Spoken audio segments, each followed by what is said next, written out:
एक दिन भीमसेन व्यास जी से कहने लगे, हे पितामह, भ्राता युधिष्ठिर, माता कुंती, द्रौपदी, अर्जुन, नकुल और सहदेव आदि सब एकादशी का व्रत करने को कहते हैं, परंतु महाराज, मैं उनसे कहता हूँ कि मैं भगवान की भक्ति पूजा आदि तो कर सकता हूँ, दान भी दे सकता हूँ, लेकिन मैं भोजन के बिना नहीं रह सकता हूँ।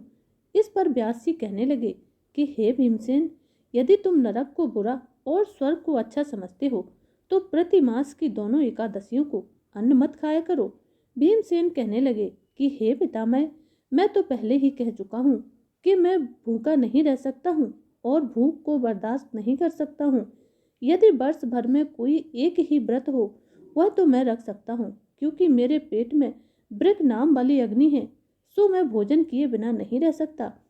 इसीलिए पूरा दिन उपवास तो क्या, मैं एक समय भी भोजन किए बिना नहीं रह पाता हूँ। अतः मुझे कोई ऐसा व्रत बताइए जो वर्ष में केवल एक बार ही आता हो और मुझे स्वर्ग की प्राप्ति करवा दे।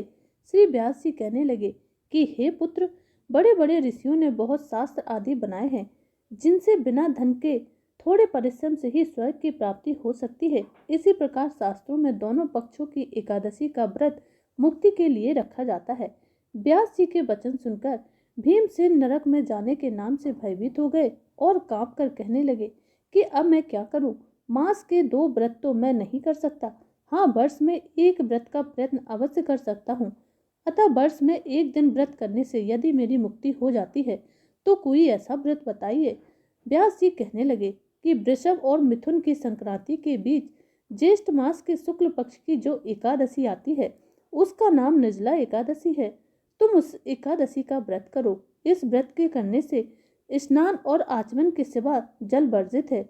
आचमन में 6 मास से अधिक जल नहीं होना चाहिए, अन्यथा वह मद्यपान के बराबर हो जाता है। इस दिन भोजन नहीं करना चाहिए, क्योंकि भोजन करने से व्रत नष्ट हो जाता है। यदि एकादशी को सूर्योदय से लेकर द्वादशी के सूर्योदय तक जल ग्रहण न करें तो उसे सारी एकादशियों के व्रत का फल प्राप्त होता है। द्वादशी को सूर्योदय से पहले उठकर स्नान आदि करके ब्राह्मणों को दान दिया जाना चाहिए। इसके पश्चात भूखे और ब्राह्मणों को भोजन कराकर फिर खुद भोजन करना चाहिए। इसका फल पूरे वर्ष, एक वर्ष की संपूर्ण एकादशियों के बराबर होता है। व्यास जी कहने लगे कि हे भीमसेन, यह मुझको स्वयं भगवान ने बताया है। इस एकादशी का पुण्य समस्त तीर्थों और दानों से भी अधिक है। केवल एक दिन मनुष्य निर्जल रहने से सभी पापों से मुक्त हो जाता है।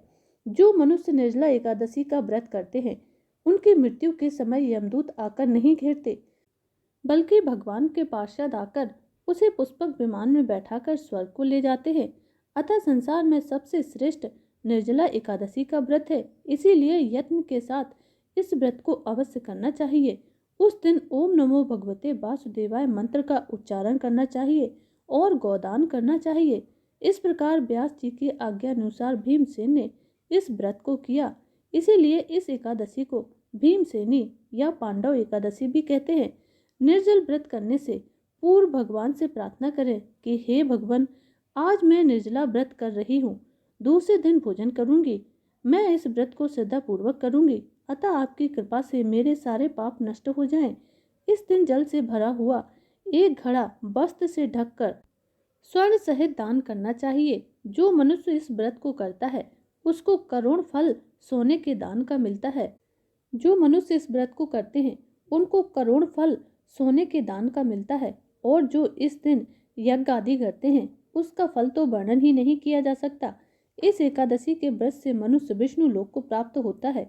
जो मनुष्य इस दिन अन्न खाते हैं वे चांडाल के समान हैं, वे अंत में नरक को जाते हैं।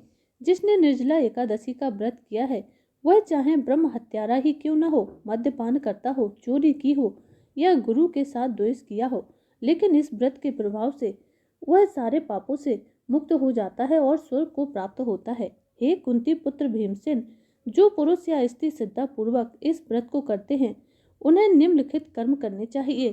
प्रथम भगवान का पूजन, फिर गोदान, ब्राह्मणों को मिष्टान एवं दक्षिणा देनी चाहिए तथा जल से भरे हुए कलश का दान अवश्य करना चाहिए।